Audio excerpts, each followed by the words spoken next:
Leitura do livro Mulheres da Bíblia. Suas histórias e legados. Antigo Testamento. Sara.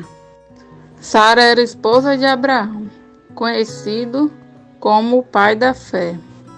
Ele foi chamado e abençoado por Deus para gerar um povo especial, separado para Deus e que vivesse por meio de sua aliança. Sara tornou-se herdeira dessa promessa. Sempre se mostrou companheira de seu marido, seguindo junto nessa crescente jornada de fé e obediência. Quando o Deus da glória apareceu a Abraão, eles moravam em Ur dos Caldeus, lugar populoso e cheio de idolatria. Deus lhe permitiu que saísse dali e seguisse para uma terra que lhe mostraria.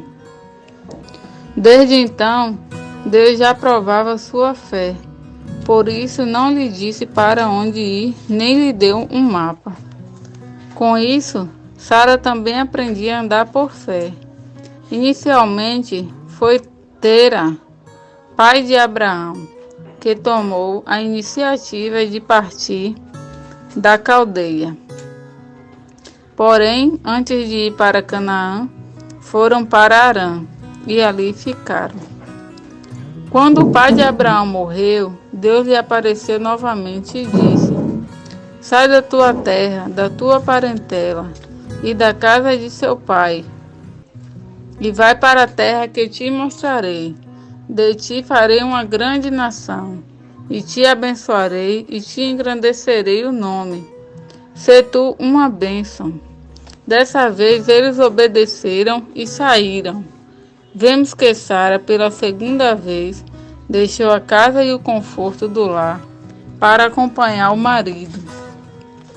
A Bíblia não relata que Sara tenha reclamado ou murmurado. Pelo contrário, ela o seguia, aceitando seu encabeçamento, vivendo de tenda em tenda sem criar raízes por onde passava. Aqui está um grande exemplo para nós. Sara foi um modelo de cooperadora, estando ao lado do marido em toda e qualquer situação. Com certeza, ela deve ter encorajado Abraão a ouvir o falar do Senhor, e isso deve ter dado tranquilidade a ele para continuar a jornada. Nós também fomos criadas para ser auxiliadoras e cooperadoras do marido. Nossa função é estar junto dele e seguir o Senhor. Sara não olhou para o próprio interesse e conveniência. Eles haviam saído de Ur dos Caldeus, cidade rica na época, para se sujeitar a viver como estrangeiros e peregrinos. Certamente Deus estava trabalhando neles um completo desapego das coisas materiais. Aparentemente, a situação era apenas de perda. Porém, com o marido, Sara creu nas promessas de Deus. Como é maravilhoso ver a importância de estar em sintonia com o marido. Essa atitude do casal permitia um novo início do povo com Deus. Sara teve atitudes que agradaram tanto ao Senhor que em 1 Pedro 3:6 a Bíblia a menciona como exemplo de mulher santa e submissa. Não seja o adorno da esposa o que é exterior, como o frisado de cabelos, adereços de ouro, aparato de vestuário. Seja, porém, o homem interior do coração, unido ao incorruptível trajo de um espírito manso e tranquilo, que é de grande valor diante de Deus.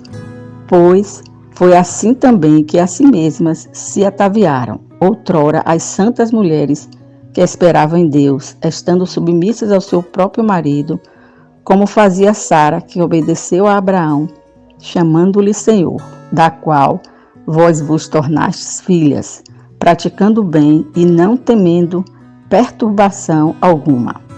Que honra para uma mulher ser elogiada pela conduta com o marido. Diante disso, podemos refletir como tem sido o nosso relacionamento com o marido. Temos sido fonte de inspiração para ele? Será que Deus pode também nos elogiar? Nessa passagem de 1 Pedro, o autor nos adverte que a mulher casada não deve atentar para o que é exterior, como cabelo e vestuário, e sim para o homem interior do coração. Um espírito manso e tranquilo. Esse adorno espiritual é de grande valor aos olhos de Deus. Sara podia até ser formosa de aparência, e era, Gênesis 12, 11, 14.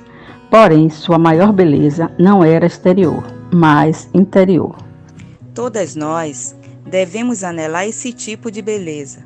Se nosso espírito for manso, nossa mente, vontade e emoção também serão. Infelizmente, muitas de nós são inquietas e agitadas. Quando discutimos com o marido, não conseguimos manter espírito manso e tranquilo. Mas existe um caminho, a chegarmos à presença de Deus em oração e pedir que Ele nos transforme. Mansidão e domínio próprio são frutos do Espírito. Então o caminho é nos encher do Espírito, invocando o nome do Senhor, lendo a palavra, orando, louvando. Sara era tão mansa que não se perturbava nem diante dos graves deslizes de Abraão. Antes, se submetia e tentava proteger a vida dele. A Bíblia relata 2 ocasiões em que, ao entrar em território alheio, Abraão sentiu a vida ameaçada por causa da beleza de Sara e lhe pediu que dissesse que era sua irmã. Nas 2 ocasiões, ela foi levada para fazer parte do harém de homens poderosos, a fim de ser tomada por esposa. Mas o Senhor, em ambos os casos, interveio em favor dela e não permitiu que isso acontecesse. Nessas situações de angústia e em silêncio, Sara certamente chamou ao Senhor por livramento para não ser desonrada, e Deus a ouviu. Abraão tornou-se próspero, pois Deus o havia abençoado grandemente com gado, bens e riquezas. Sara nunca deve ter sentido falta de bens materiais, mas era estéril e estava envelhecendo sem filhos, o que a deixava muito triste. Deus havia prometido fazer deles uma grande nação. No entanto, os anos se passavam e eles ainda continuavam sem filhos. 10 anos após Deus ter feito a promessa a Abraão, preocupada com a situação, Sara propôs ao marido tomar sua serva Agar por mulher.